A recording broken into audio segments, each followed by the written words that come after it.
আজকে আমি তোমাদের সাথে শেয়ার করতে চলে এসেছি মিষ্টির দোকানে যে ধরনের খাস্তা গজাগুলো পাওয়া যায়, একদম হুবহু হবে কিন্তু সেই ধরনের গজা। তারই রেসিপিটা কিন্তু আজকে তোমাদের সাথে শেয়ার করতে এসেছি। রেসিপিটা শেয়ার করার সময় তোমাদের একটা কথা বলে দিই, এখানে কিছু মেজারমেন্ট রয়েছে সেগুলো কিন্তু অবশ্যই একদম সঠিকভাবে পালন করতে হবে। না হলে কিন্তু গজাগুলো খাস্তা হবে না। আর এই দেখো যেরকম একটা লেয়ার পড়েছে, এই ধরনের লেয়ারগুলো কিন্তু আসবে না। তাহলে চলো দেরি না করে শুরু করে দিই আজকের রেসিপিটা।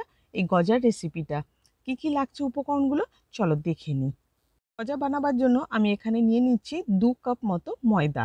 এরকম যে মেজারমেন্ট কাপগুলো থাকে সেই মেজারমেন্ট কাপগুলো দিয়ে আমি 2 কাপ ময়দা মেপে নিচ্ছি। আচ্ছা, এবার আমি এর মধ্যে দিয়ে দেব একটু ঘি। ঘি পরিমাণটা মোটামুটি দিতে হবে 6 টেবিল স্পুন। 1 কাপের জন্য দিতে হবে 3 টেবিল স্পুন, আর 2 কাপের জন্য দিতে হবে 6 টেবিল স্পুন। এতটা ঘি কিন্তু এটাতে লাগবে। আচ্ছা, কেউ যদি ঘিয়ের পরিবর্তে ভাবো সাদা তেল দিয়ে করবে, তারা কিন্তু সেটাও করতে পারো। তবে ঘি দিয়ে কিন্তু স্বাদটা আরও বেশি আসে। এবার খুব ভালোভাবে এটাকে ময়াম দিয়ে নিতে হবে। ঘষে ঘষে যেন খুব সুন্দরভাবে ময়ামটা হয়, সেইভাবে কিন্তু খেয়াল রাখতে হবে। দেখো আমি ঠিক হাতের মধ্যে একটুখানি তোমাদেরকে ডাব করে দেখাচ্ছি। দেখো কি সুন্দর ময়ামটা হয়েছে। হাতে কিন্তু ময়দার এই যে মণ্ডটা বানিয়েছি সেটা ভেঙে যাচ্ছে না। এবার আমি যেহেতু ময়ামটা হয়ে গেছে তাই একটু নুন মিশিয়ে দিচ্ছি। এখানে কিন্তু মিষ্টি আর একটু নুনের বেশ ব্যালেন্সটা থাকলে ভালো হয়। দিয়ে এবার আমি অল্প অল্প জল দিয়ে এই ডোটা মাখিয়ে নেব। তবে হ্যাঁ, একটা কথা খেয়াল রাখবে, এই ডোটা মাখাবার সময় কিন্তু একেবারে আটার ডো আমরা যেভাবে মাখাই সেভাবে মাখাবার কিন্তু কোনো দরকার নেই। জাস্ট এইভাবে একটু অ্যাসেম্বল করে নিলে পরেই কিন্তু ডোটা তৈরি হয়ে যাবে গজা তৈরির জন্য। ব্যাস, এর বেশি আর মাখাবো না। এবার এটাকে আমি রেস্ট হতে দেব 10 মিনিটের জন্য। আর এই 10 মিনিটের মধ্যে আমি এবার বানিয়ে ফেলবো একটা শিরা। এই শিরাটা বানাবার কারণ হচ্ছে গজাগুলো যখন তৈরি হবে তখন এই শিরার মধ্যে ডোবাতে হবে। তার জন্য আমি এখানে নিয়েছি 1 কাপ মতো এখানে চিনি, আর তাতে দিয়ে দিচ্ছি 1.5 কাপের মতো জল। এবার এটা দিয়ে খুব ভালোভাবে এটাকে ফুটিয়ে নিতে হবে। আচ্ছা, এর মধ্যে একটু দিয়ে দিই ফ্লেভারের জন্য এলাচ 1 টুকরো। আর একটু কালার যাতে ভালো হয় তার জন্য এখানে একটু ফুড কালার দিয়ে দিচ্ছি। এখানে ইয়েলো কালার ফুড কালার আমি দিয়েছি, জাস্ট 1 ড্রপ দিলে পরেই হবে। এবার একটু ভালোভাবে এটাকে নাড়াচাড়া করে দিয়ে ফুটতে দিতে হবে। মোটামুটি 3 থেকে 4 মিনিটের পরে দেখবে শিরাটা বেশ গাঢ় হয়ে এসছে। দেখো আমি হাতে নিয়ে তোমাদেরকে দেখাচ্ছি, শিরাটা ঠিক এরকম অনেকটা গাঢ় হবে।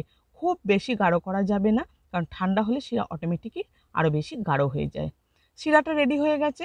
এবার 10 মিনিট এদিকে পরে আমি এটাকে রেস্ট দিয়েছিলাম। তো সেখানে আমার এটা রেস্ট দেওয়া হয়ে গেছে। এবার এটা আমি একটা বেলন চাকি দিয়ে এটাকে একটু বেলে নেব। হাতে দেখো যেভাবে শেপ দিয়ে দিয়ে আমি এটাকে বেলছি, ঠিক সেভাবে কিন্তু বেলে নিতে হবে।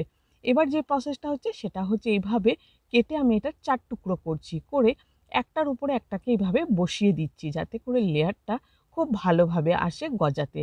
অটোমেটিকই দেখো এখানে কতটা সুন্দর একটা লেয়ার এসে গেছে। যাই হোক গিয়ে, এটাকে 2 থেকে 3 বার আমি মোটামুটি রিপিট করব এই প্রসেসটাকে। রিপিট করে করে এটাকে কিন্তু তৈরি করতে হবে। এরকম হাতের সাহায্যে দেখো কিভাবে চেপে চেপে আমি এটাকে একটা শেপ দিয়ে দিচ্ছি। ব্যাস, এর বেশি আমি আর রিপিট করব না। এবার আমি ফাইনালি একটা রুটির মতো এটাকে বেলে নেব। দেখো চৌকো শেপ দিয়ে এরকম বেলে নিচ্ছি। এবার যেটা করব সেটা হচ্ছে সাইডগুলোকে কেটে দেব যাতে করে লেয়ারটা খুলে যায়। এইভাবে 4-5টা অবশ্যই কিন্তু কেটে নিতে হবে। আর তার কারণ হচ্ছে আরেকটা রয়েছে, সেটা হচ্ছে গজাগুলো যেন একদম পারফেক্টলি চৌকো হয়, তার জন্য কিন্তু এই প্রসেসটাকে অবশ্যই করতে হবে।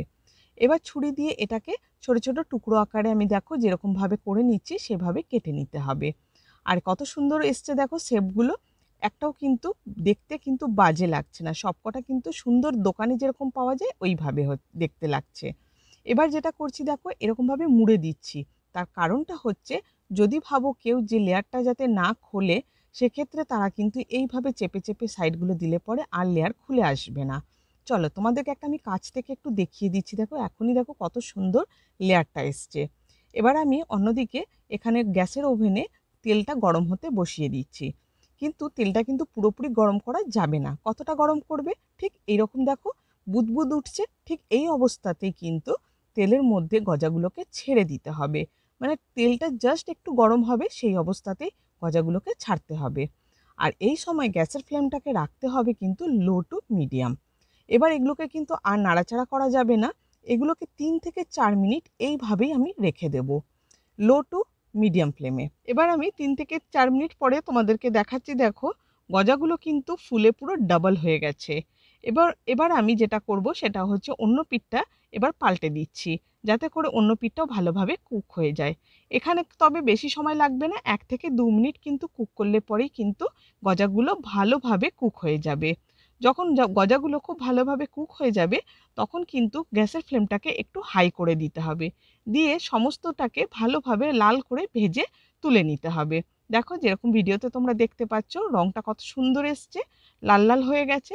আর বেশি কুক করার দরকার নেই। এবার আমি এটাকে তুলে ফেলেছি। দেখো কত সুন্দর হয়েছে গজাগুলো, পুরো খাস্তা হয়েছে না? আর লেয়ারগুলো কত সুন্দর এসছে। ব্যাস, এবার আমি যেটা করব সেটা হচ্ছে খাস্তা গজাটা এখন একটু যেহেতু গরম গরম রয়েছে, আর এখানে যে শিরাটা বানিয়েছিলাম সেটাও কিন্তু মোটামুটি মিডিয়াম গরম রয়েছে।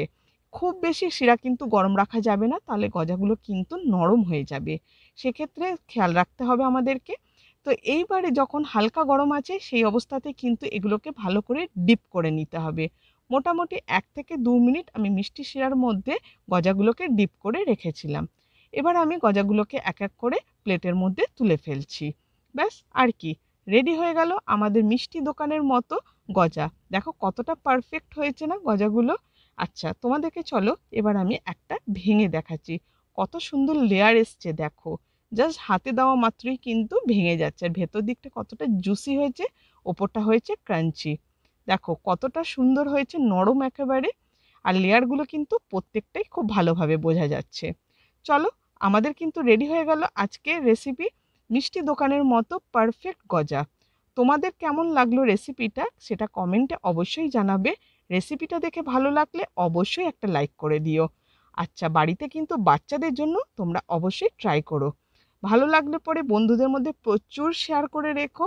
আর আমার চ্যানেলে যারা রেসিপিগুলো দেখছো, চ্যানেলটাকে সাবস্ক্রাইব করোনি, প্লিজ সাবস্ক্রাইব করে নাও, বেল আইকনটাকে অবশ্যই ক্লিক করে নেবে, যাতে করে যখনই নতুন করে ভিডিও আপলোড করব তার নোটিফিকেশন সরাসরি তোমরা আগে পাবে। তাহলে আজকের ব্লগটা এখানেই শেষ করছি। নতুন একটা ব্লগে নতুন একটা রেসিপি নিয়ে খুব শিগগিরই তোমাদের সাথে আবার দেখা হবে। টাটা।